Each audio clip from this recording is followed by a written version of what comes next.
This is the Tech Support Guy Show, episode 38 for Sunday, October 17th. No sexting in the apple juice room.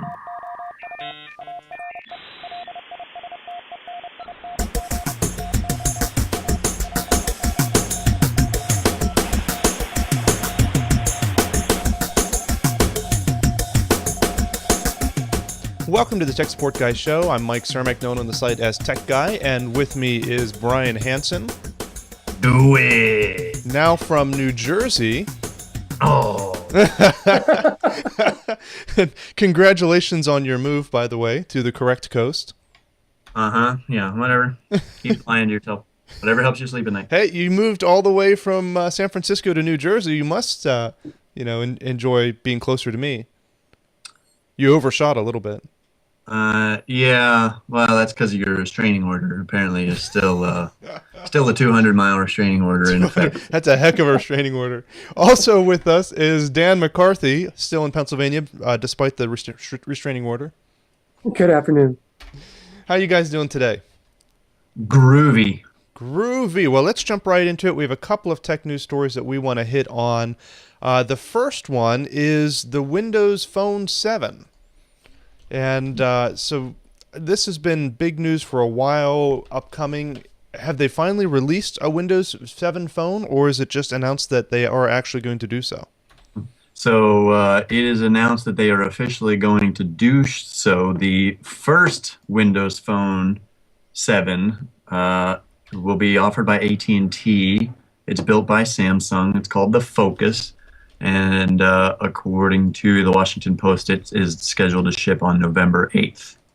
November 8th. Well, that's coming up dangerously soon. 8th. It is indeed. And, this may go quickly the way of Palm OS and Web OS and blah, blah, blah. In what sense? Well, they have built a platform. And instead of saying, hey, this is a new platform and this is Windows and, you know exactly what this is, so just buy our phone because Windows is cool. They are saying, we're reinventing this and we want you to come along for the adventure. Kind of like Android did, right? And, Apple just kind of launched an awesome designed unit.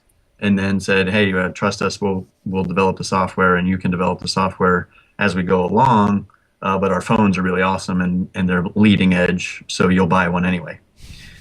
Microsoft's kind of fourth in line, I guess, developing Windows Phone 7. And according to sources, they have maybe a couple thousand apps at the most open right now or available right now. So not a lot of developers on board before they ship this phone in November. Obviously, Microsoft's trying to launch them before the holiday season when those of us with a, kind of first or second week after the 3GS, those of us that went out and got a 3GS, our contracts are coming up shortly. So they rushed to launch a couple of What am I supposed to call this? Windows Phone 7? Yes, it is Windows Phone 7, not Windows 7 Phone. Or Windows 7 Mobile. Right, as it used to be, Windows Mobile. That's right. Yeah, it's not even Windows Mobile. Okay, so this already sucks because of the name. So my question and concern has always been, how different is it actually? And are they just putting this sexy user interface on the front of it to like a front end? Is it just a new menu system, or is the whole OS actually different? And Right. I've seen the previews of the new OS, which is kind of cool, kind of, not really Apple-ish, but much more of a much more friendly user interface than Windows 7 has been in the past. Windows 7's always kind of looked like Windows 3.1. Now it's Right. looking a little bit more like Windows Mobile's always looked like Windows 3.1. But my concern with it is that in the previews I've seen, other than the items that they show most of the time, it looks pretty much the same. Like whenever they open up Calendar or open up other applications, other than the phone and the social networking stuff, it looks just like Windows Mobile to me. But maybe that's only been in the old beta versions. Maybe that has been further developed. I don't know. Well, quite honestly, with the calendaring stuff, you experienced this very recently with Office 2010. Enterprise users don't want that to change. They want that to remain the same so that they can continue to use it as they always have used it. Well, you're right. So, You want it to look like what you're used to seeing. You want it to look, but Office has been changing. Outlook looks a little bit different now in mm, 2010 than what it did in '97, which is what Windows Mobile was based off of. sure, sure. So, on an interesting note with Windows Phone 7, Microsoft gave away roughly 100 of those phones in Minneapolis before the release on the 8th, obviously, to get AT&T users or AT&T employees comfortable with supporting the phone. Hmm. Well, that Hmm. makes sense. I mean, Yeah. Yeah, well, and I guess, they're kind of the press has basically said that Microsoft is making a big gamble with this, and that they're pinning their hopes of being actually able to survive in the mobile space on this. well, I think Um, that's true. I mean, they've really fallen behind for a while. Uh-huh. If you were going to, get a mobile phone that you wanted to be compatible with your Office and be able to connect into Exchange and Calendar and everything else, for a couple of years you had to get, a Windows mobile phone, right, and they really fell behind. They right. did almost screw themselves by licensing ActiveSync. Quite honestly, when they first licensed ActiveSync, I was very surprised because that's against everything that Microsoft has done in the past. Microsoft has held a tight control over anything that can connect to Microsoft Exchange. Right, right. The question for me would be how much margin do they make on on a licensed active sync technology where they basically don't have to do anything. They just keep printing money based on the exact same software, Printing versus money. designing and building new phones, new softwares, new platforms, new SDKs. They really don't have to do anything on active sync. And what if they got a penny every time any BlackBerry in the world got a text message or an email through Microsoft Active Sync? I'm not sure if BlackBerry licenses the same way that Apple or Motorola do, because Oh, with BlackBerry you actually have an additional server that is required to connect to Exchange. But with the latest version of Exchange having connectivity by default over HTTPS, maybe that'll change. oh, I see. Hmm. Well, yeah. So you'd argue that if they're according to the San Francisco Chronicle, their market share is like, or in 2004 was 22%, and it's now down at like 5, where it's about 74% for iPhones and oh wait, sorry, satisfaction among owners of Windows smartphones is at 24%, whereas satisfaction for iPhones is at 74, and for Google's Android phones it's at 65. I haven't heard much about Android phones recently. Maybe I just haven't been paying attention. Apparently Uh, they're close to outpacing the iPhones in terms of number of users. That's crazy. I'm shocked to actually, hear that. as I understand it, Android as an operating system compared to iOS 4, whatever it's called for the iPhone, Hmm. Yeah. there are actually more Android-based phones than there are iPhones. This was true before the iPhone 4 was released, so might not be true now. But it's not necessarily a fair comparison because Android is a platform, not a phone, while the iPhone and its operating system are released on a single device. So not Yeah, necessarily apples to apples. That's true. you're right. It's one and the same thing. You can't get the Apple platform without the Apple phone, but you can get the Android OS on something that it doesn't even have to be a phone. You could put it Right. on a GPS unit if you wanted, or a An walkie-talkie. iPad. Yeah, an iPad. Um, Interesting. So anyway, you kind of to sign up for a 2-year agreement with AT&T or T-Mobile, which apparently Microsoft Windows Phone 7 will only support those two carriers for the first year. They didn't license the CDMA technology into their phones, or build the CDMA chip into the phones. So Verizon and Sprint are out of the. Uh oh. for 2 years with either AT&T and T-Mobile, and then kind of hope that this doesn't sink the way the Microsoft kin did, which was, I mean, they killed that Microsoft kin after 2 months. 2 months. Dead. Dead on arrival. Well, and speaking, not to change subjects entirely, but to change subjects entirely, Google has been getting some heat lately. There were two projects. I'm trying to remember which ones they were. Goog 411 was one of them, Yeah. and that they're going to kill here next month. And of course, there was their Google. What was their thing before? Not Buzz, but what was their Dave. Wave, right? Google Wave that they killed, and there was something else that was in the news recently that they're killing. And so, I was really surprised by Google 411. I thought they were doing all right with that, but I don't know. Just thought that was interesting. Why are they killing you? Why are they killing you? I suspect because it's not making money.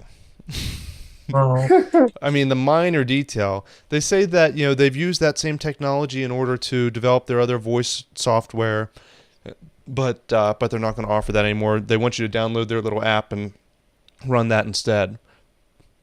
I don't know. It's pretty surprising, It's coming down quickly. November 12th is the last day. right? yeah.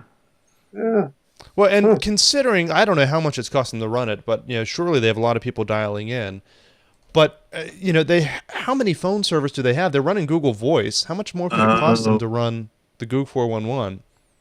Here's the 411 on Goog 411. Oh, all right. If I can be so rude. So Google's Marissa Mayer was she was vice president for search in 2007. She said, if you want us to build a really robust speech model, we need a lot of phonemes, which is a syllable as spoken by a particular voice with a particular intonation. So we need a lot of people talking, saying things so that we can ultimately train off of that. So 1-800 411 is about that, getting a bunch of different speech samples, end quote. In other words, Goog 411 was never intended to be a permanent exhibit. It was a phoneme harvesting operation for honing Google's Really? technology. Brilliant! That is Brilliant. brilliant. Now, I had heard that they had planned to make money on it by having advertisements. Whenever you call in and say, I want pizza near, Chambersburg, Pennsylvania, it'll say, sure, and, do you want Pizza Hut? Or there's a coupon over at Domino's, and they get a little cut out of that. Mm-hmm. I guess that really didn't pick up, or maybe I imagined that. I'm sure I read an article that was their plan, but I don't think it ever really developed. Well, I don't know. I think that's a shame. So as a result, everyone I know is switching to Bing 411. yeah. You'd think I would make that up. That's not that's true. It really is Bing 411, and what it is it's Tell Me. I believe it's powered by Tell Me, if I'm not mistaken. Yeah, they bought Tell Me back in 2008 for $1 billion. $1 billion. Was it really? How much was it? It really was $1 billion. Wow. Yeah. That doesn't surprise me. Microsoft has always been interested in speech technologies. Well, and so as Google leaves a market, Microsoft is coming in. Microsoft is always a little bit behind Google, but but that's kind of a strange, turn of events. Me too. Well, so is Microsoft going to quickly, drop it since Google did? I don't know. It's just who knows? Time shall tell. Indeed. According to the New York Times, they basically, Bing 411 gives you relatively, just as accurate results as Goog 411, but it lists its funded, advertised, paid search results first. Which is how Google makes all of their money online. Exactly. Surely they thought of that. Surely they did. So now they're going to take Goog 411 off and likely just make it a part of the Android OS. Right. So that's going to be the kicker. If you want to continue to use that feature, you just have to get an Android phone.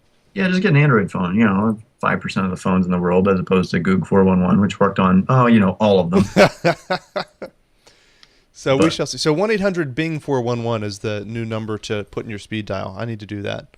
Right. And those of you who are interested in all you want is a phone number and you're listening willing to listen to an ad to get it, apparently there's another phone number called 800 free 411. So if you dial 800 free 411, you listen to an ad and then you get a phone number, as opposed to the address or turn-by-turn directions or your horoscope, whatever. I think I might have heard of this one, and I might be mistaken, but I think this is one that actually does residential listings as well as business, as opposed to Google 411 that only did business. Ah. And I think I heard that free. I could be mistaken. It says complete business, residential, and government listings. So there you go. Interesting. Good deal. All right, moving on. What else we got? Apple. So Apple's been doing some new things. They were in the news here recently for a couple of trademarks and patents they've gotten. They were given the trademark for "there's an app for that" phrase, which I don't know. I guess that doesn't surprise me too much, but so I guess other phone manufacturers now can't use that phrase. There's an app for that. It's strictly for Apple. Wasn't Jobs a little peeved when what was it, Verizon that came out with a commercial competing with that phrase? I'm trying to remember exactly what was said. Yeah, something about the network, wasn't it? There's I forget what it was, but you're right. And Jobs was in the news for being pissed off about it. What was it, Brian? There's a map. There's a map for that. That's what it was. Right on. Yep. Yeah. So I don't know. So now I'm sure that Jobs is happy now that they actually own the trademark on that. They have a patent. They have a couple patents that were in the news. One was made a bigger deal of than what I think it should have been. They were given a patent for the pinch zoom functionality, kind of, sort of. They were one of the first mass-produced devices that you could do the pinch zoom on. Not the only one, but one of the first, mainstream. And they do have a patent now on if you do a pinch zoom and within a predefined amount of time, if you do some other action, and that tells the device to do something else. It's a very strange patent, but it's specific in that sense. It's not just pinch zoom. So I really don't think it's going to be enforceable. Yeah, it's actually, according to the patent application, it's actually if you pinch to zoom and then do the same operation again, another pinch to zoom within a set period, then that's patented. But if you design a phone that says you can't pinch to zoom for another, I don't know, 0.8 seconds as opposed to 0.1, then you're okay and you don't violate the patent. Yeah. Jeez. So, as I was saying, I don't think it's a big deal. I don't think they're going to be pulling the pinch zoom out of my Palm OS anytime soon. So the other patent that got a couple of headlines was they have an anti-sexting patent now. It's a software patent for a program that would basically just edit out your texts or prevent texts from going out that have particular words or phrases in it.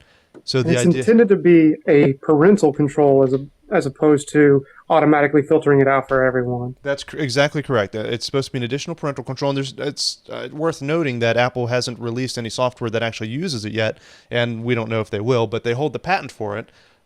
So presumably you would predefine terms, words, phrases that you wouldn't want your kid to be able to send out, and this software, if they're using an Apple, iPhone, would prevent that message from going out.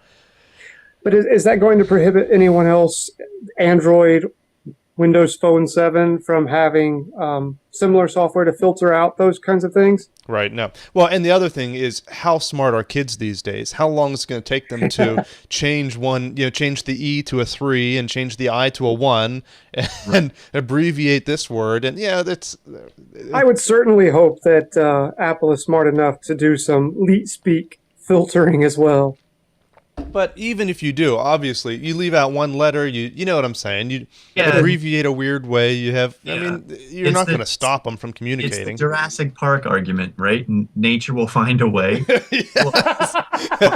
Way around the damn.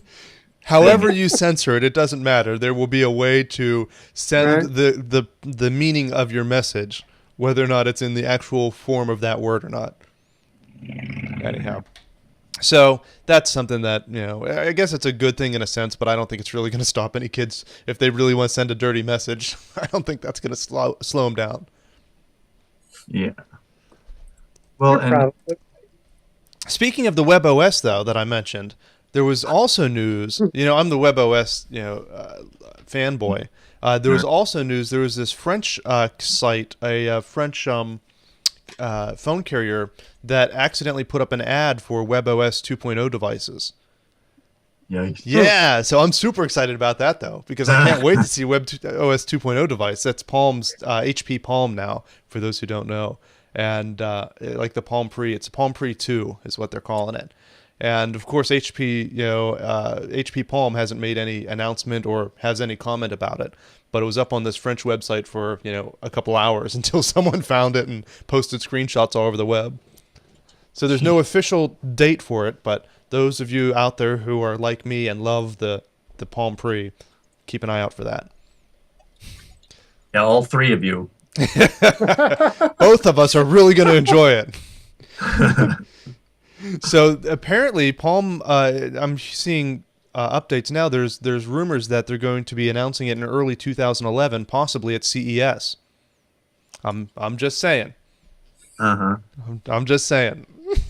And you're not going this year, right? I'm not going this year. I've got my own, little, what do I want to say? Bundle of joy. Yeah, well, I was going to say new product on its way, or something. I was trying to think of some way to turn it. Yeah, I've got my child due around CES time this year, so I'm skipping really? this year. What's the official say it again? What's the official due date? Officially, right now it's January 14th, depending on which doctor you talk to. Cool. So I figure he'll show up whenever he wants to show up anyway. And we found out it's a he. So I know. I'm so excited. for those who didn't. But anyhow, so maybe I can still talk one of you guys into going to CES and then pick me up one of these new WebOS 2.0 phones. We'll have to see. Any day now, right? I'm down. You're going? I'm thinking about it. You're thinking about it. What is that, thinking about it? I'm counting on you. If you're not there to pick up one of those phones for me, you could sneak one out, right? I could definitely sneak one out, James Bond style. All right. Well, think about it. Let me know. We got to have someone out there at CES. And next year, we'll have to all three go out there again. That was a good time last year.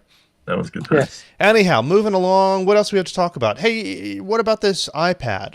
So Apple iPad's being distributed other than just online now? Yes. And at Apple stores, obviously? Apple stores, right. So it's now available at Target, Walmart, Sam's Club, and AT&T stores, and in kind of the biggest revelation, Verizon stores. Dun, dun, dun. That's huge. That is really huge. That means that the iPhone on Verizon is it's moments away. Right. I agree. Right. Yeah, definitely. I wouldn't be surprised if they announced that to start right around that same November 8th launch of the Windows Phone 7 phone from Samsung. Mm-hmm. Just in time for Christmas. Just in time for Christmas. So exactly. that makes sense. I mean, that's what they ought to do. Right.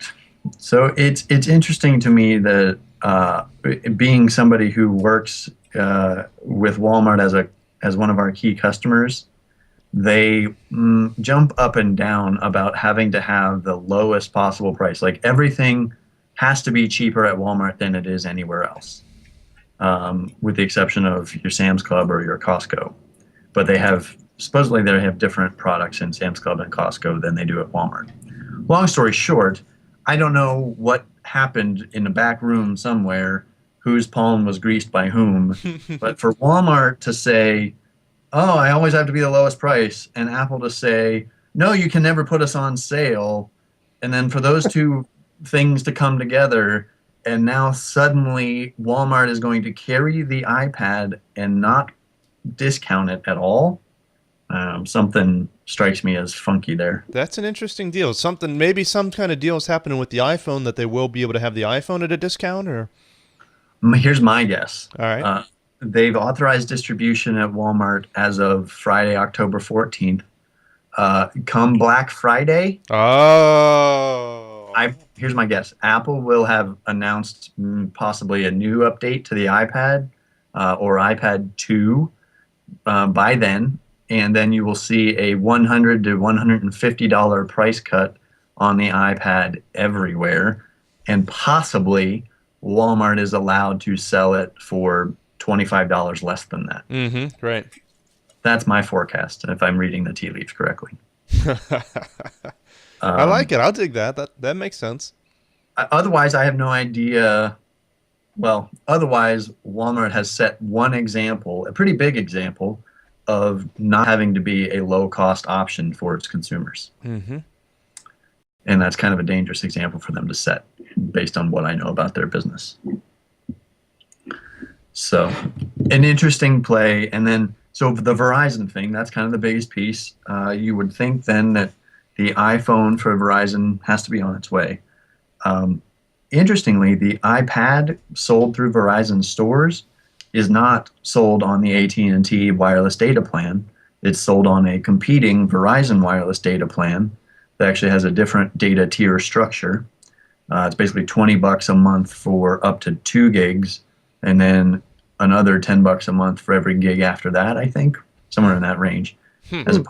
as opposed to AT&T where it's $15 a month for 250 megs, or $30 a month for 2 gigs, or $50 a month for unlimited. I think. There is Anyway, no unlimited. Yeah, they dropped the yeah, unlimited. Yeah, there I is mean, no there are those who are grandfathered into it, but they yeah. don't offer it anymore for new subscribers. Well, so Verizon, the new subscribers through the Verizon store, they basically get a MiFi hotspot bundled with their iPad and with their data plan. So N- that's how those iPads will connect to the Verizon. Oh, so they actually don't have built-in cellular. Correct. Ah. Oh. Well, they don't have built-in CDMA cellular. I don't know if I'm assuming. No, I'm sure They have, not. I don't know. I have no idea. I don't. Hmm. That would mean that there would be 3 different types of iPads. iPads: Wi-Fi, or Wi-Fi and 3G, or Wi-Fi and Verizon wireless. CDMA, right? That would strike me as fishy. And I don't know how they would do that. Well, I mean, But a lot of other phones do that. that is true. I mean, it's just a matter of throwing a different modem into it. Uh, I don't know. We'll have to see what they do. Yeah. Yeah. So the idea of the iPhone coming to Verizon is exciting for those of us who own Apple stock and Verizon stock. Um, and then for those of us who are tired of AT&T as the shitty cellular service that it is. Is it any better in New Jersey for you? It actually isn't as bad as I was thinking it would be. Out here, Verizon owns the state of New Jersey, so when it goes to Verizon, I will quickly convert. Um, but yeah, it's not too bad. Right on. All right. We have any other interesting news? Anything else to mention? In personal news, I just bought a. So this is related to CES, right? Remember we saw the Ford Taurus with Yes. hmm the active sync. Yes. Well, I didn't buy one of those Oh. Oh, because You were getting us all excited. That's. they're basically charging like $5,000 to $6,000 more yeah. for a comparably equipped non-Ford Taurus vehicle, just because it has this Microsoft Sync stuff in it, or my Ford. How much more Touch. did you say? It's like $5 or $6 grand It's like $40,000 total for Exactly. for for a a show. Ford Taurus.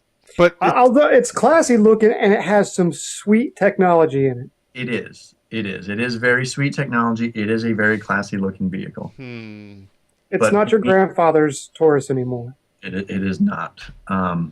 However, I purchased a 2011 Hyundai Sonata instead, which is not even your older brother's Hyundai Sonata. They totally redid the design, all of the lines on the Hyundai Sonata. They basically took a Microsoft S-Class sedan and copy pasted it into the Hyundai brand, and then they spit it out of the AutoCAD application and then built it. And it is less than $20,000, nicely equipped. Right. It looks a little bit like a cross between a Scion and a Mercedes. The Hyundai does? Yeah, The Scion. Okay, yeah, the TC Coupe, you mean? yeah, yeah. Yeah, yeah. I can see that. It's definitely not a Mercedes. It does not fit and finished that well, and the ride is definitely different. And the engine is only a 4-cylinder, but it's got Bluetooth technology, hands-free, whatever, all the stuff on the steering wheel. And for like 18, 19 grand, you can walk out of there with That's a crazy. pretty sweet car. I know. Yeah. Is it hybrid? No, they only have 4-cylinder front-wheel drive options available in the Sonata right now. Supposedly they'll have a turbo option and a hybrid option available for next year's models. So watch for that. So, all right, but we were talking about the computer interface. The what do you call it? My Ford Touch. Right. So, what does this have in it? Do you have a cool touchscreen or? Nope. It just has the Bluetooth. Oh, that's good, I guess. But come on, you gotta have high tech in there. Right. No, I don't. I could So go wait a minute, is this replacing the Prius? Yeah, we sold the Prius in California, man. What? You're not allowed to have hybrids in New Jersey? Only in California? It's still legal, but the snow makes it completely impractical. That is true. That is why I sold my Prius, actually. Exactly. So we got a good deal on selling it out there to a private party, and moved out here, bought ourselves a Sonata, and then we're gonna find a 4-wheel drive or all-wheel drive for the wife. Mm-hmm. Right on. Yeah. But yeah, so we did look at the Ford Taurus. We looked at the Ford Fusion, which also has the MyTouch technology in it, but over 30 grand for a Ford sedan. I'm with you. Yeah, exactly.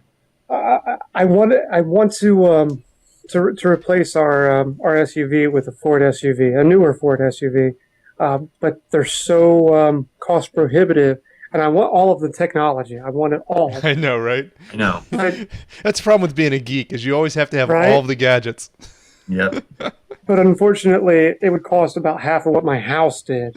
So it's a little above my price range right now. Yeah. Yeah, we're working on trying to buy a home as well, so that's why Yeah. No, we that kinda makes kept sense. it for the down. Yeah. That makes sense. All right. Cool. Well, our next show is going to be on Sunday, November 14th at 10 Eastern. I wrote down noon. We're changing it now that Brian's over on the right coast. We're going to make it 10 a.m. on Sunday, November the 14th. So add that to your calendar. We will be on then, hopefully with some more tech news and stories and things going on by then. In the meantime, have a happy Halloween. And if you want to find out more about Tech Support Guy, go to techguy.org. You can post your computer questions there, and folks are always waiting, trying to answer the questions for you. I'm on there known as Tech Guy. You can also follow us on Twitter, although I forgot to tweet about the show today. I'll do so next time, and that's Tech Support Guy. And Brian, how can folks find you? You can find me on Tech Support Guy as Handy9. That's HANDEE9. Same on Twitter, I think. It's been a long time since I tweeted. You used to tweet a lot, and they were really funny ones, too. Well, thanks. Yeah, I spend that time changing diapers. It takes me about the same time to change diapers. as it did. Surely there's some diaper-related tweets that could be happening. I was thinking maybe I could build diapers that, I could type and tweet at the same, like have that built into the diaper. Just build it like a little wireless keypad type thing into the diaper. Disposable, no. Anyway, Handy9. Keep working on it, Brian. At brianmhansen.com. Right on. And how about Danny? I'm LinuxFile on Twitter, on the TSG forums, and you can find me at linuxfile.org Right or on. windowsfile.org. Also, yeah, he's both. He enjoys Linux and Windows. He goes both ways. Boom.